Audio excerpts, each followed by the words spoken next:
Good evening. I'm Alice Carlson of the League of Women Voters of Coos County. Welcome to all of our viewers to this debate, which is for the candidates for the State House of Representatives.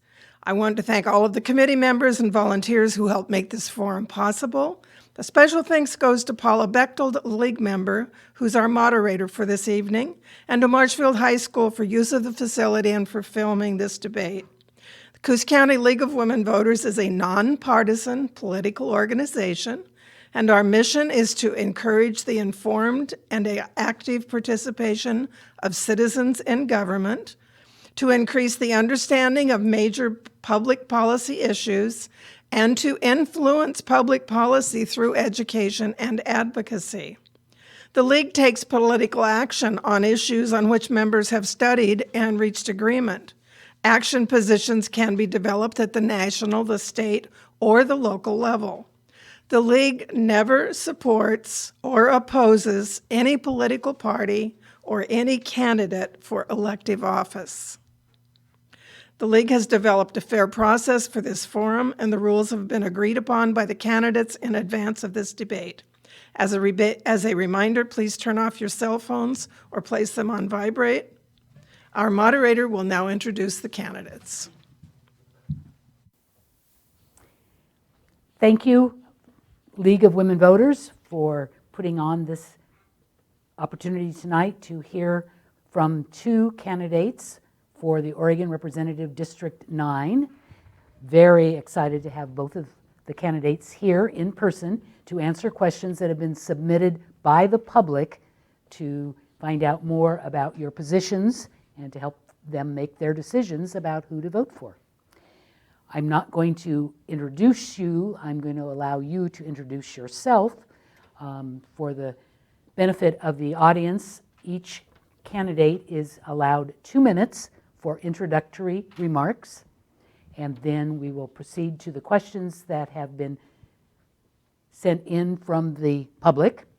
The candidates will take turns answering the questions. They will each have 1 minute to respond to the question, and the first candidate to answer the question will have an additional 30 seconds after hearing what his opponent has said. At the end, we will have closing statements by each candidate.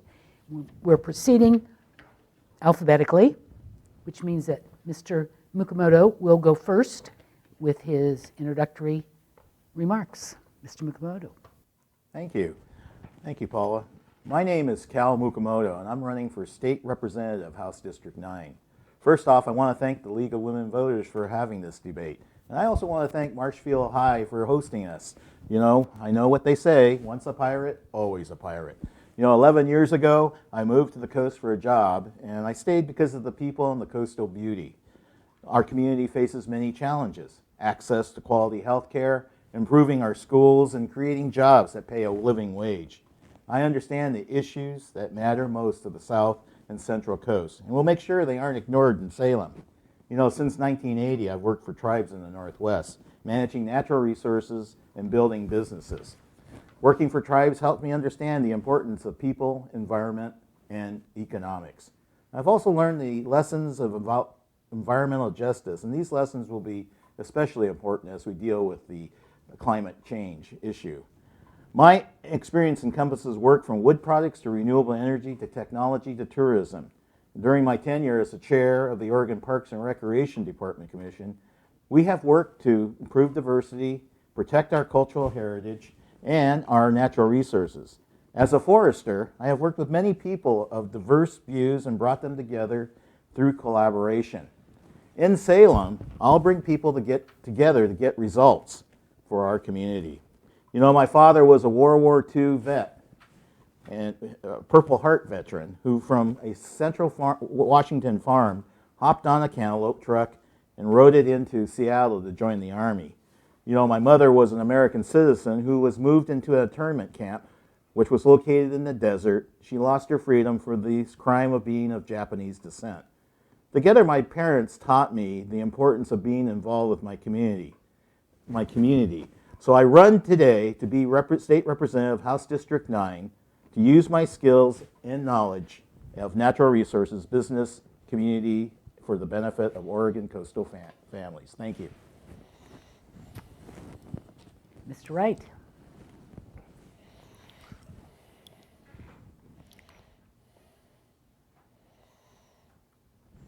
Your turn, Mr. Wright. Well, good evening. My name is Gerald Dwayne Boomer Wright, and I live in Reedsport with my wife, Susan, a respected nurse of 33 years who is now retired. I've been married for 27 years. We have 4 children, 4 adult children, and 7 grandchildren, and you can never have too many grandchildren. For 31 years, I held jobs as a teacher, a principal, and a superintendent of schools. I was also manager at Sea Lion Caves and enjoyed substituting actually here at Marshfield several times, but up and down the coast too. I moved to Florence in 1972 with my 2-week-old daughter and my wife to teach 3rd grade. And after a couple of months of teaching, my principal walks into my school or my room after school and says, "Dwayne, you're doing a heck of a job. We really appreciate it." And I said, "Well, thank you." He says, "Well, we're going to give you a raise." He says, "That's the good news. The bad news, we're firing the rest of the teachers in the building." And I said, "Really?" He says, "Yeah, we just feel like if we open the doors in the whole school, you can teach the school from your room." And he mentioned the Boomer in room 32, and I've been Boomer ever since. My whole life has been of service to the people. I've met, worked, and served with amazing people, and especially amazing teachers, master teachers. I and my wife, Susan, are retired, and we can give our full time to representing the coast. It is my time to take my abilities to the legislature. I am the right person to make things happen, and I will be the voice of coastal common sense. It would be an honor to be your state representative. Thank you. And the first question will be addressed first to Mr. Mukumoto, and then Mr. Wright will have an opportunity to say his 1-minute response. First question: ethics or lack thereof in government is front and center. Discuss the relationship legislators should have with lobbyists. Yes, and I think, lobbyists are important to legislators in that they provide information and more details about issues that they probably don't broadly know. However, I think this is getting into the light of 107, where we're talking about limiting campaign funding. I think that there's too much money in elections, and I think there should be some limits to the influence of money in our politics. So I think from an ethics standpoint, you need to be able to separate yourself from the big money, separate your campaigns from the big money, and make sure that you are working for the people. And in this case, I think I will be working for the people of House District 9, not the lobbyists. Mr. Wright? Well, lobbyists represent organizations, and many of the organizations, of course, are also here on the coast. The important thing is to make sure that I know what the issues are from the local people. Lobbyists can give you information, but they also want to influence you in a variety of ways. My job in the legislature will be to represent the people of the coast. My job in the legislature is to be able to, for the coast to have a voice. I will listen to lobbyists and their needs for the people that they represent, but I'll always vote the coast first. Thank you. Any response? No, I agree with, I just agree with Boomer that we need to represent the coast. All right. So the next question is addressed first to Mr. Wright. Would you support expanding resources for mental health and social needs, as well as improved training for public safety officers? Absolutely. One of the major concerns I have with the homeless has to do with mental health. There are other issues too, drug addictions, which we need to face. Our mental health people work extremely hard, but in talking with them, it's very obvious that they're overwhelmed. We need to provide more access for mental health people to come to the coast. We need to provide infrastructure for them to live here, as with affordable housing. So it is imperative that as a legislature, I will go to the legislature and make sure that the mental health industry here is supported and funded to the best of my ability. Thank you. Yeah, access to adequate mental health services is an issue that HD9 has had for a long time. And it's actually a national issue. And I think when we talk about the public safety and so on and so forth, that we need to be able to deal with mental health issues and have the services brought to our district. It's not only a Health District 9 issue, it's actually a national issue. But beyond that, I think that we also, when I talk to healthcare professionals, they also tell me that that's very well linked with homelessness in our district, and we need to be able to deal with that. Currently, we have, I think, over 400 vets on the streets right now, and a lot of them are suffering from mental health issues, and I think we need to also provide that service to them. So I agree, we need to bring good mental health services to House District 9. I feel that one of the major things that we need to do is to gather together people like the police who deal with these people every day, also our healthcare workers, put them together, have the legislators like myself understand what's going on, and then be able to help them with the resources that they need. Thank you. What specific projects would you support to help create a strong economy on the South Coast, and how can the state provide support? You. All right. Well, one of the things that I want to do for House District 9 is bring jobs. And one of the things that we can do to help bring jobs is to be able to explore new industries such as renewable energy and support our current industries such as timber harvesting and fishing. But beyond that, I think that we have a tremendous opportunity now to invest in infrastructure, and we need to, as a legislator and also work with our federal partners, look at how we can bring infrastructure dollars back to House District 9.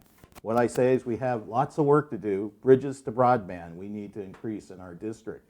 And as those jobs are brought, and they're well-paying jobs, it will raise the boats of all Oregonians, increase the tax base, and hopefully increase market share for a market for our businesses. So I'm looking at infrastructure, renewable energy, and helping our base industries. Mr. Wright? Well, in conversations I've had with small businesses in the area, like Copeland Lumber Company in Florence, Cozy Kitchen in Coos Bay, or North Bend Lanes in North Bend, it's very evident that our state legislature is not very business friendly. Government, as such, should be asking what they can do for us, what they can do for business. And instead, they say, no, you can't, but send us more money. Our businesses are suffering from financial problems due to COVID. The state needs to come in and support them. Our natural resource industries such as farming, timber, fishing have always played a major role in our forests and our communities. We need to take into account a people first avenue too, while working to maintain a healthy environment, particularly for our future. Our lands and our forests are dependent on a healthy natural resource industry. Thank you. Anything further? Yes, I'd like to comment on that. I have three responses to Boomer's remarks. Is that number one, yes, I think we can look at how we could become more business friendly.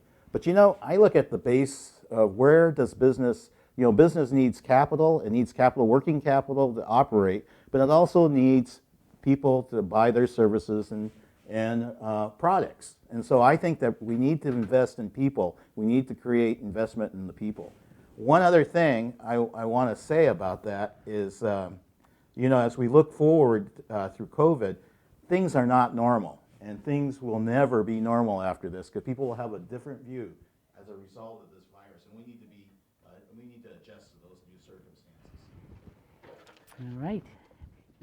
Mr. Wright, Would you support the creation of an independent commission consisting of 12 persons selected after a screening process and excluding legislators and other public officials to draw up the redistricting plan for Oregon? Why? Absolutely. For too long, one party or the other has decided where the redistricting should be. And because of that, we have a lopsided way in which we are allowed to vote. Right now, we have an imbalance in Salem. We have way too many legislators who are in one party making decisions for people on the coast who believe that they have no say anymore. We need to rebalance the legislature. We need to make sure that the redistricting is done by nonpartisan people to be able to make sure that our constituents in and on the coast have a voice.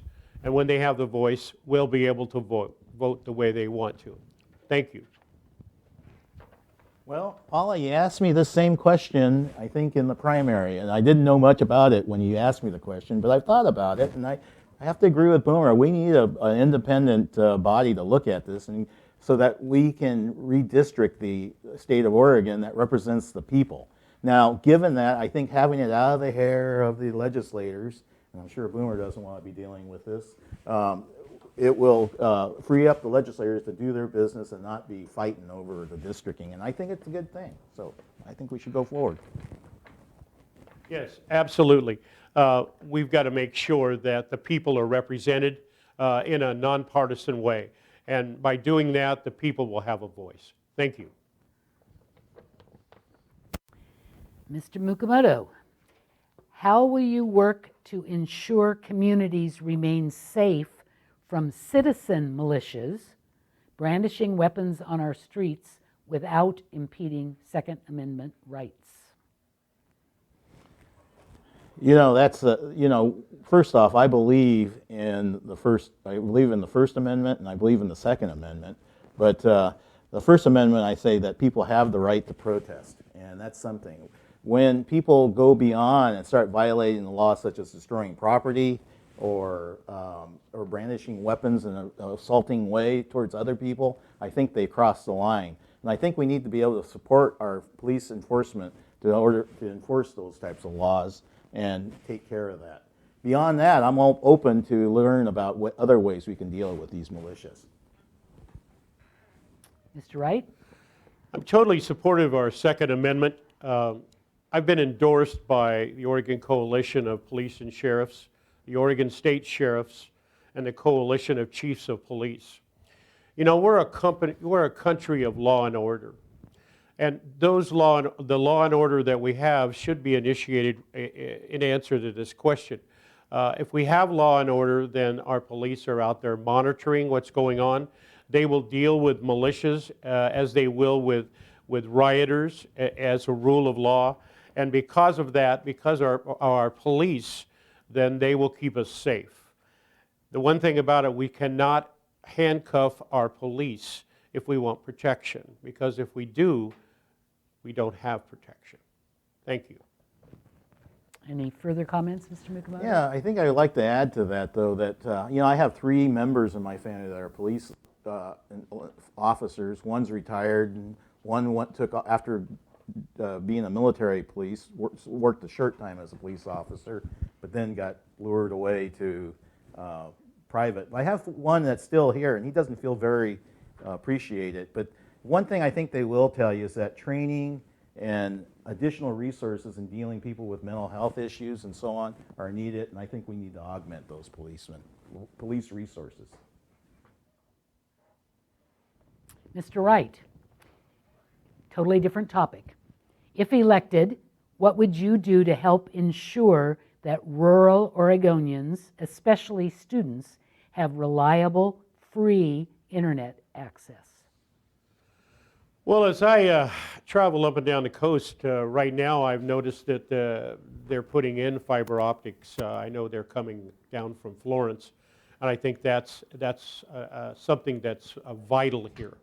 I think working with the internet companies, along with schools and businesses, we can work together to make sure that we have fiber optics for everyone. I know in working with some of the businesses and the schools in Florence, that's exactly what they're doing.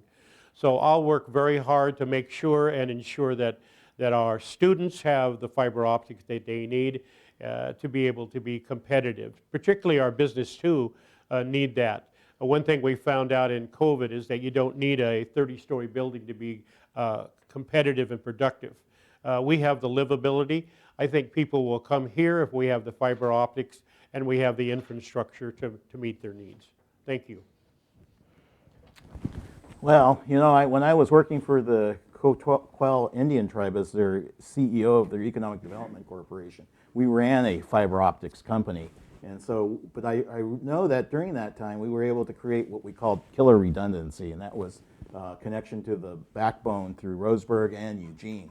But, you know, beyond that, we were able to access help on a federal level for rural broadband, and I think we still need to do that. That's an infrastructure issue that needs to be brought to back to our rural areas, and there's a lot of areas that just don't have adequate broadband. So I would, as a legislator, work to keep that up and support it. Anything else, Mr. Wright? Well, I firmly believe that fiber optics is going to make this area very productive.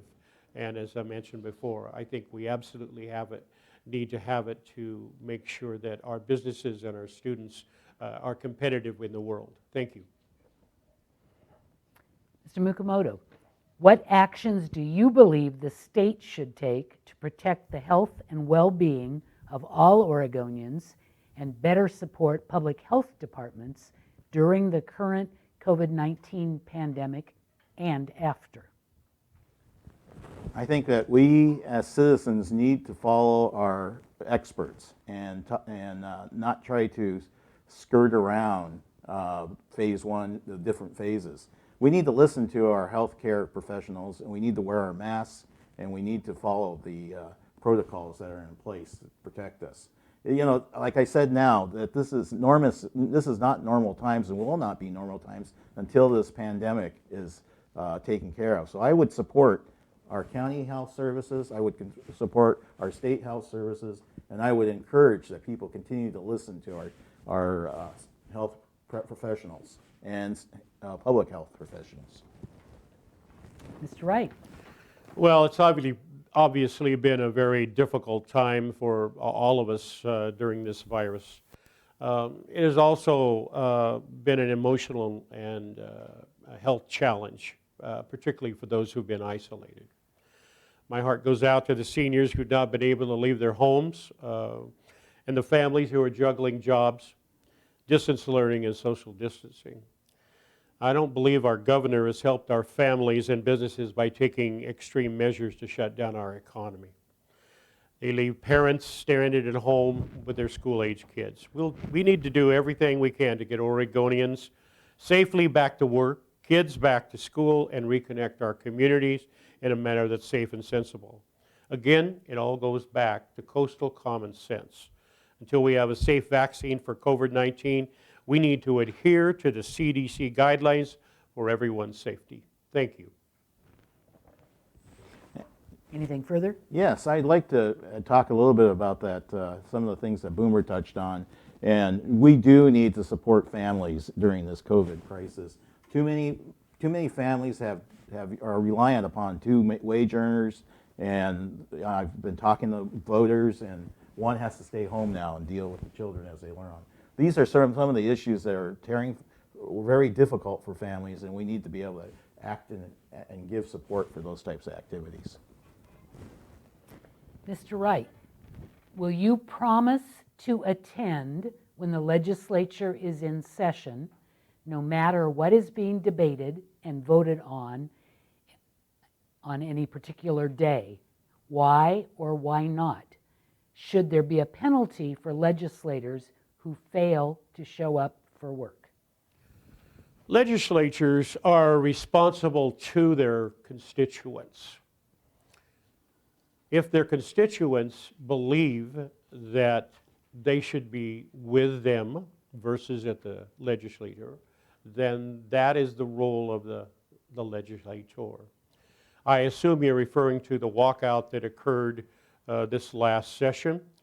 That walkout occurred because the people of rural Oregon decided they did not want cap and trade. What they wanted was to be able to vote on it. So our legislators walked out and came back to finish up special bills, legislation, but apparently the one party in control decided that wasn't what they were supposed to do. I believe legislatures need to react and do whatever their district requires them to do. And at that time, they did what they were supposed to do. Thank you. Mr. Mukumoto? Well, if I'm sent to Salem, I'm going to work for my people, and I'm going to attend all the sessions and things that are required me to do my job properly. And yes, I do believe that there should be a penalty to make people do what they committed to do. But you know, they talk about the Salem being, or the legislature being nonpartisan. And you know, in 2019, I think there was over 700 bills passed, and 92% of them were considered bipartisan. 50% of the votes were taken were unanimous. So in reality, the work that we need to be doing as legislators should be done in committee, should be done in discussion, and should be done by communicating, not walking out. Mr. Wright? Again, I think legislatures need to follow the advice and the issues by their constituents. We're here to serve. And so whatever that is, if that is to work together in the legislature, then that's what we're to do. If we believe that something is wrong and we need to do other things, then that's our job too. Thank you. Change of topic. Mr. Mukumoto, what methods would you propose for lowering greenhouse and methane emissions, saving our oceans from further acidification, and investing in a clean energy economy? You know, that's, let me say that I believe that climate change is real, and it's probably an existential threat to human existence. With that said, I think that we need to be practical and be able to explain to our voters when we do pass laws. But when we're talking about the cost of moving towards a cleaner, renewable energy, a low carbon environment, we need to also consider, if we don't do anything, what is the cost of not doing anything. So we need to move forward. Being a forester, I would also like to encourage that we practice good management. It's been proven over and over, probably one of the best carbon sinks is forests. And let's keep those forests healthy, let's keep them thin, let's do restoration forestry, keep defensible space around the houses, and we will not only reduce forest fires, but we'll also create healthy forests that can do carbon sinks. Mr. Wright? Well, Oregon already leads the country with our changing climate. Oregonians have always been environmentalists at heart. As Cal mentioned, our forests absorb carbon already, and we need to manage our forests effectively so that we continue to have young forests that absorb the carbon. An important part of this climate change and carbon emissions is properly managing our public and private forests. You know, our natural resource industries in Oregon are innovative and world-class, and they're always looking for best practices. We need to encourage their innovation and support their desire for sustainability, not hinder them with more harmful regulations. Thank you. You know, something else I'd like to add to that, though, is that we need to encourage trying to find a market solution to acting more responsibility, you know, crediting our private landowners when they do riparian reserves or something like that, and maybe create a tax incentive of some sort. And so I think we can do anything we can do to encourage. We could also encourage biomass to energy projects. We can also encourage bioenergy projects that can replace coal. These are all things that will help in moving towards a more renewable future. Mr. Wright, An agreement was recently signed by representatives of the Oregon forestry industry and environmental groups to establish a habitat conservation plan to alleviate shortcomings in Oregon's forestry rules. If elected, will you support and strengthen this agreement? Well, I'm not sure I understand the question and the agreement. I think we need reasonable forest practices. I think our environmental group and our forestry groups need to work together to make sure that we have a management tool that works for everybody. My concern sometimes with our environmental policies is that we leave the human aspect out. And that means there are human needs also besides environmental needs. And those have to balance, just like we need in the legislature, we need a balance.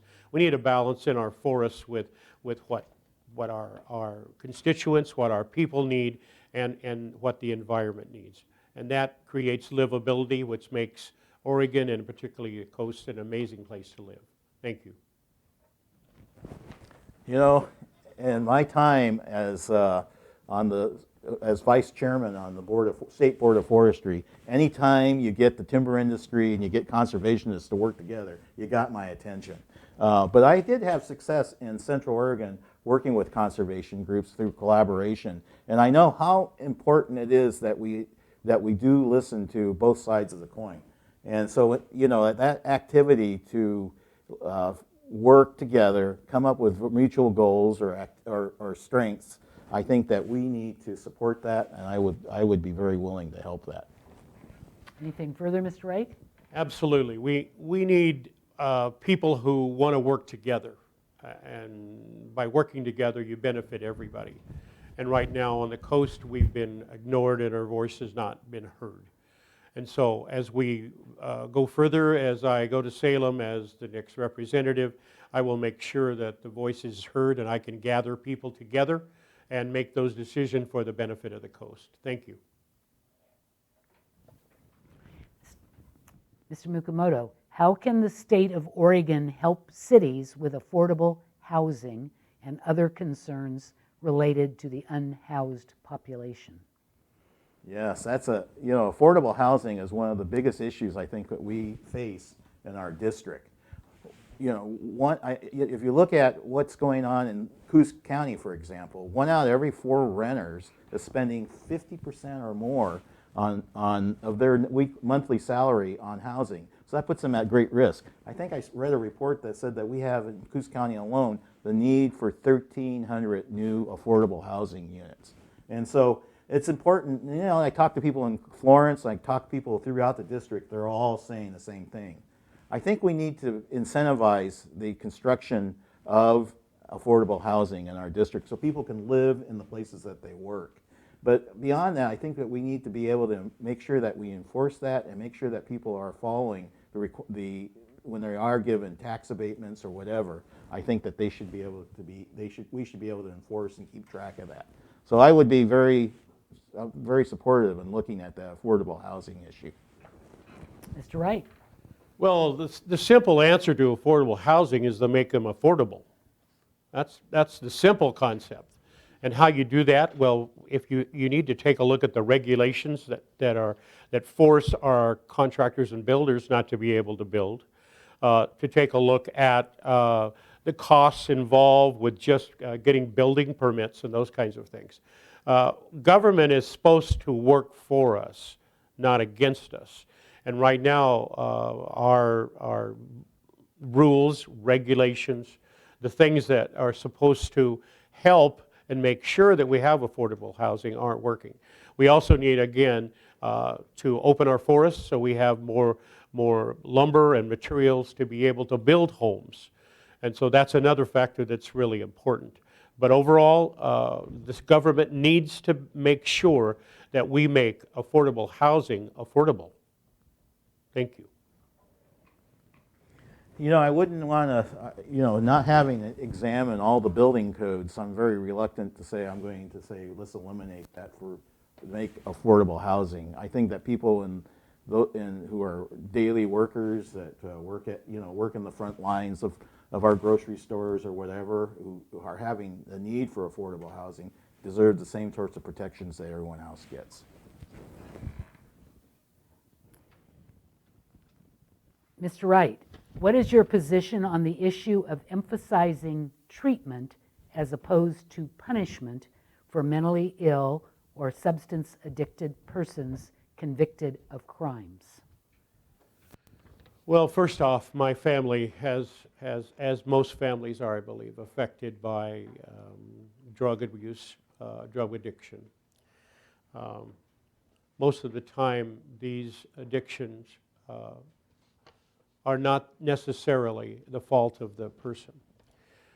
Mental health issues need to be addressed for our drug addicted people. We need to provide more mental health supplies and services to make sure we meet the need. We don't need to punish people for making mistakes. We need to be able to help people. And if that is providing more mental health needs, more addiction, more places that we can deal with addiction, and that's what we need to do. We don't need to punish them. We need to help them. Thank you. Mr. Mukumoto? Yes, 1 out of every 10 Oregonians has a trouble with addiction, and that's significant. And so I don't think that sending people to jail is the way to do it. Providing services such as mental health, drug addiction services is where we need to do. We don't need to stuff our jails with more people. It doesn't work. When I was a forester in Colorado when I was young, I had the distinct pleasure of taking prison crews out, minimum security prison crews out in the woods. And I quickly learned that, prison's not a place to learn how to reform. It's just the place they stay. They might learn even more tricks. And some of them did recover. I mean, some of them, I actually kept track of a few of them. But putting people in for having an addiction, I think, is not solving the problem. It's just compounding the problem. I agree. I don't believe punishing people for addiction ever is the solution to the problem. I think they have needs. We need to meet them. If we don't, unfortunately, that leads to homelessness, and it just compounds the problem. We're gonna spend the money. Let's spend the money where it's necessary and help our people. Thank you. Mr. Mukumoto, do you support Oregon's current law allowing sanctuary cities? Yes, I do. I do support sanctuary cities. I think that there is being a person of color, I realized that my grandparents came over as immigrants. They worked hard and they were able to establish themselves. But to be persecuted for, I think that we should have areas that sanctuary cities. I know that there's a question of law and order here, but I also think there's a question of the heart. Do we allow people to have a place to go, to be able to establish themselves without discrimination and move on? Mr. Wright? I do not support sanctuary cities or the state. I believe, as Cal said, we need to make sure that we keep the people who are immigrants here safe. I think we need to make sure that they're not discriminated against. But as he mentioned, there is a law enforcement issue. And to be able to keep criminals here who should be deported because of their criminality, and if we protect them, I think that's wrong. I think we should get back to the rule of law here. Protect those immigrants who come in, but not the criminals that are among them. Thank you. I think the tragedy in this is assuming that they're all criminals, and some people are here only because they did not meet the right requirements and paperwork or so on. There was an incident in Bend, Oregon, where the immigration people came to get a person, and several hundred people came out to protest that because they knew that person was really good and added to the community. Those are the people that I want to protect, and I want to give them the opportunity to establish themselves through the right processes, through the right filing of paperwork, and get themselves the opportunity that we all appreciate. Mr. Wright, has your position regarding the Jordan Cove Energy Project changed since you became a candidate? What are your reasons for taking your position on Jordan Cove? Well, number one, I support Jordan Cove. I believe it's a way in which we're going to bring jobs to this community. I believe that it is an integral step in making sure that we bring industry here. As I'm talking to business in the local community, they think it seems to be a good start, and it will create other jobs down the road. Oregon, again, leads the country in environmental policies. The Jordan Cove will follow those. I believe it's going to be environmentally sound, and I think it will bring money to our cities, our counties, and our schools who right now really could use it. Thank you. Mr. Mukumoto? Well, this has been a long time coming with Jordan Cove, and I've always supported it because of the jobs. There's going to be a lot of good-paying union jobs brought with that. But beyond that, I've said I believe in climate change, and I always looked at natural gas as a transition fuel as we move towards a more renewable economy. I think that with our processes, having served on state boards and commissions, I know that our processes at the state level are very rigorous, and I think they deserve to be. I think Jordan Cove needs to go through the reviews. But beyond that, let's start talking about other industries we can bring to this area. I don't like having the silver bullet. I think we need to invest in the infrastructure. I think we need to look at other renewable industries, and I think we need to support our current industries that we have. Anything else, Mr. I Wright? think that Jordan Cove is a catalyst. It will bring other opportunities to the area. I agree with Cal. I think our natural gas is going to be something that we need to continue to support and move forward with. I believe that, again, Jordan Cove is something that will bring much needed revenue to the state and to the counties and to the cities. And again, I support it.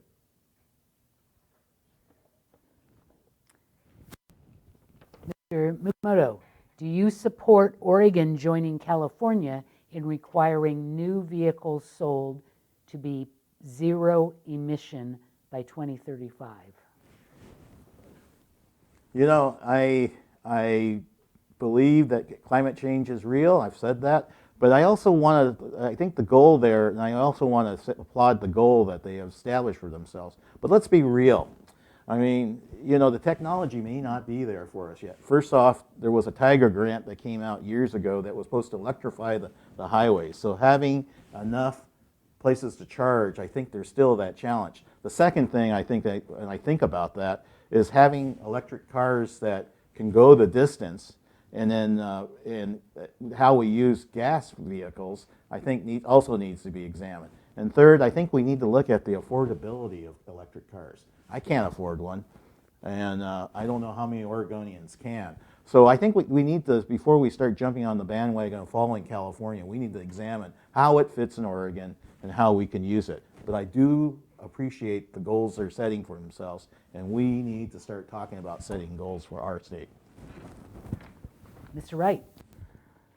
The goal is excellent. I think it's something we should all attain, but goals are something that we look forward to, and we work hard to find ways to get there. I don't think we should jump on this bandwagon at all yet. I think that we don't have the technology yet to really get there.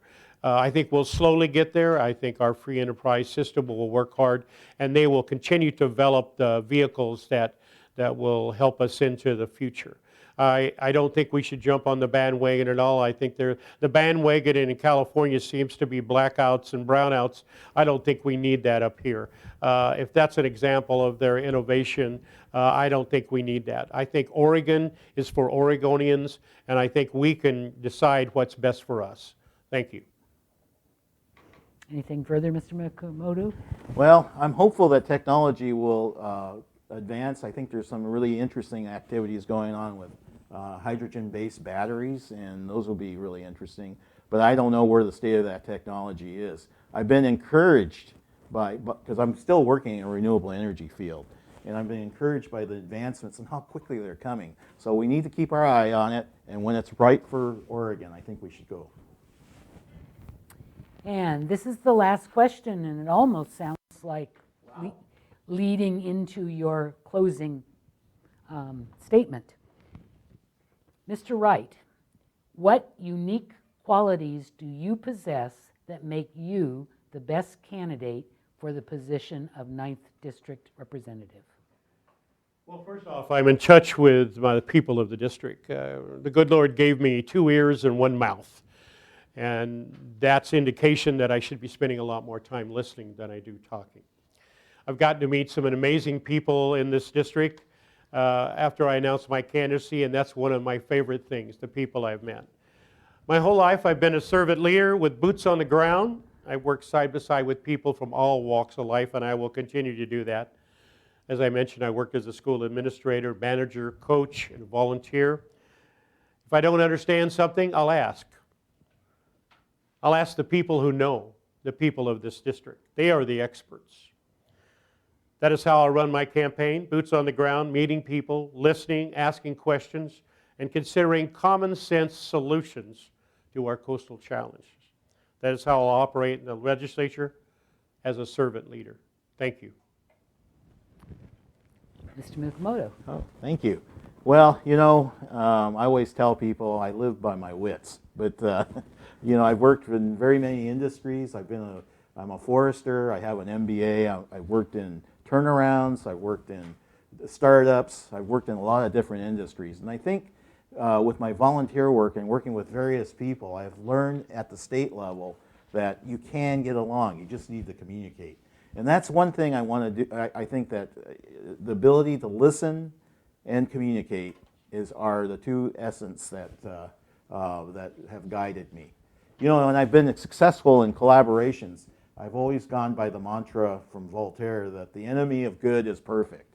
And so we need to be able to come together and not try to achieve our own perfection that we believe is perfection, but to listen to other people and come up with the best solution for everyone. And I think that that's something, because I do follow that, has made me successful in dealing with people across the state. Mr. Wright? Well, I firmly believe that we, the people, go to solve problems. It's not Mr. Wright or Boomer going to the legislature to solve problems. It's we, the people. And that's why I listen, and I'll take those issues to Salem with me, and I'll make sure that our voice is heard in Salem. Thank you. And we're now ready for any closing remarks to clarify, summarize your positions and goals. And you'll each have 2 minutes, and we will be starting with Mr. Mukumoto. Well, thank you, Paula. Again, I want to thank the League of Women Voters in Marshfield for this opportunity. I believe our district needs access to quality health care, improving our schools, and creating jobs that pay a living wage. You know, my campaign is about opportunity and investment for our district. When folks started asking me to run for state representative, I knew with my business background I can help in developing jobs and helping small businesses. I've worked in economic development, startups, and turnarounds, as I said earlier. I've worked in industries as different as forestry and technology. You know, I can help bring coastal values to Salem. I know how to work with people with different views. I've done this on the state level in my volunteering, and I've done it on local levels through collaborative groups. The pandemic is above all a public health emergency. So long as human interaction remains dangerous, business cannot responsibly return to normal. And what was normal before will not be normal anymore. But pretending things are normal is lunacy. We need to listen to our healthcare professionals and move forward. This is also a time to make investments in our community. To not do so will be short-sighted. History has proven when we invest in people, there is a return. Thank you for your time and attention to this debate. I hope you will join me on my path to Salem. Mr. Wright? Well, thank you for this opportunity to be here tonight. In 1986, my first wife, Andrea, was diagnosed with an inoperable brain tumor. After 5 years, I lost her, and God took her home. During that time, this district and the people in it, my family, stood up for my family, my son and my daughter and I. I'm not sure that we would have made it through if wonderful people in my community weren't there to help us. I can never repay the kindness, compassion, and support that my family received during that time, but I'd like to try. I'd like to try to represent this district and its people in the way that I was treated, the way I was supported in the compassionate manner. I will take what I've learned in being compassionate and being supportive to Salem with me. I learned from some remarkable people, and I'd like to try to support this district in the way that I was supported. Thank you, and God bless. And thank you, Mr. Mukumoto and Mr. Wright, for participating in this debate, for the people of this district and thank you, obviously, for the League for giving you two the opportunity to present your opinions and your positions to the public. Thank you.